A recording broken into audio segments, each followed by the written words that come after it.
In this video, we're going to take a look at a problem that companies face in the manufacturing space and how data analytics with Sparkflows can help. First, we will start by discussing the problem and a solution, and then we will take a look at a fully built example in Sparkflows. We have identified areas that can be improved using new data analytics solutions, such as Sparkflows.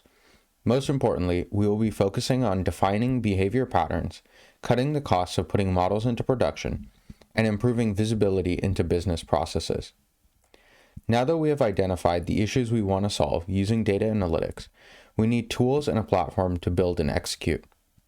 This is where Sparkflows enters the picture. Sparkflows gives users of all capabilities, from data engineers to business users, the ability to build what they need. For this case study on quality control, we will be focusing on creating a model that will predict whether a product or batch will be defective. Detecting defects is an integral part of the quality control process, and the earlier in the process they can be identified, the lower the remedial costs. Using ML models to identify defects also helps identify patterns in production issues. For this solution, we will be splitting it into 3 steps. The first will be data exploration.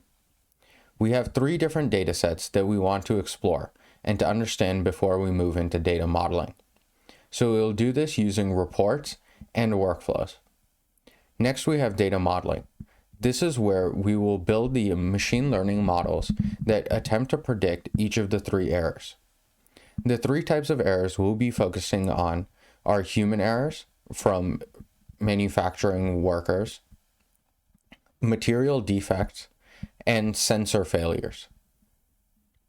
Finally, we want to combine all of these 3 models into one. To do this, we'll be loading each model in and then creating a single workflow that can take the output from all 3 models to combine them to create one final prediction. Thank you for listening.